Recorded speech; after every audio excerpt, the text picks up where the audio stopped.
Yo-yo TV. తెలంగాణలో కాంగ్రెస్ ప్రజాపాలన కొట్టొచ్చినట్లు కనిపిస్తోంది. ఎన్నికలకు ముందు ఇచ్చిన మాటలను మూటాలుగా చేయకుండా ప్రతి మాటను నెరవేరుస్తోంది హస్తం సర్కార్. బీఆర్ఎస్ పాలనలో డిప్యూటీ సీఎంలు మంత్రులు ఉన్నారా అంటే ఉన్నారు అన్నట్లుగానే ఉండేవాళ్ళు. తమ అధినేతపై ఆరోపణలు చేస్తే మైక్ అందుకునేవారు తప్ప ఏనాడు రాష్ట్ర ప్రజలకు జరుగుతున్న అన్యాయం గురించి స్పందించింది లేదు. కానీ రేవంత్ ప్రభుత్వంలో మాత్రం అందుకు భిన్నమైన సీన్ కనిపించడమే కాదు, ప్రభుత్వం అంటే ఇలా కదా ఉండాల్సింది అన్నట్లుగా అనిపిస్తోంది. కీలక స్థానంలో ఉన్నవారు సమయానికి తగ్గట్లు స్పందించడం, మంత్రులుగా ఉన్నవారు అసలు సిసలు మంత్రులుగా వ్యవహరించడం మొదలు ప్రభుత్వంలో ఒకలాంటి ఉత్సాహం కొట్టొచ్చినట్లుగా కనిపిస్తోంది. ఈ నేపథ్యంలో బీఆర్ఎస్ ముఖ్య నేత మాజీ మంత్రి హరీష్ రావుకు అదిరే ఆఫర్ ఇచ్చేశారు.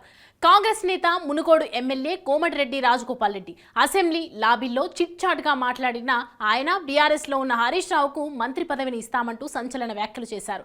హరీష్కు ఏంటి మంత్రి పదవి ఏమిటన్న సందేహం రావచ్చు, కానీ అసలు పాయింట్ వేరే ఉంది. హరీష్ కాంగ్రెస్ పార్టీలోకి వస్తే తీసుకుంటామని, కేసీఆర్ సర్కారులో ఆయన చేసిన తప్పుల్ని కడుక్కోవడానికి దేవాదాయ శాఖ మంత్రి పదవి ఇస్తామని చెప్పిన ఆయన అందుకు ఒక కండిషన్ పెట్టారు. హరీష్ రావు కాంగ్రెస్ పార్టీలోకి ఒక్కడిగా కాకుండా 25 మంది ఎమ్మెల్యేలతో వస్తే మంత్రి పదవిని ఇస్తామంటూ ట్విస్ట్ ఇచ్చారు. రాజగోపాల్ చేసిన వ్యాఖ్యలు ఆసక్తికరంగా మారాయి. హరీష్ రావుకు అదిరే ఆఫర్ ఇవ్వటమే కాదు, ఆయన్ను టార్గెట్ చేసి ఘాటుగా వ్యాఖ్యానించారు కూడా.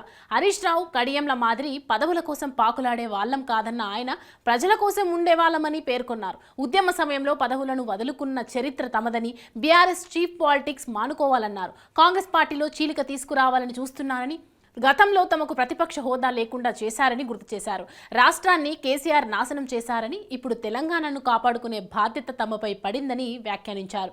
బీఆర్ఎస్ నల్గొండ సభకు జనం వచ్చే అవకాశం లేదని, అట్టర్ ఫ్లాప్ అవుతుందని వ్యాఖ్యానించారు. దమ్ముంటే కేటీఆర్ పార్టీని నడపాలన్న రాజగోపాల్ రెడ్డి హరీష్కు మాత్రం కితాబులు ఇవ్వటం గమనార్హం. హరీష్ రావు కష్టపడతారని, అందుకే ఆయన్ను తమ పార్టీలోకి రమ్మంటున్నట్లు చెప్పిన ఆయన హరీష్కు ఆ పార్టీలో భవిష్యత్తు లేదంటూ ఓపెన్గా చేసిన వ్యాఖ్యలు గులాబీ కోటలో కొత్త ప్రకంపనలకు అవుతున్నట్లుగా చెబుతున్నారు. మరి రాజగోపాల్ వ్యాఖ్యలపై హరీష్ రావు రియాక్షన్ ఎలా ఉంటుందో చూడాలి.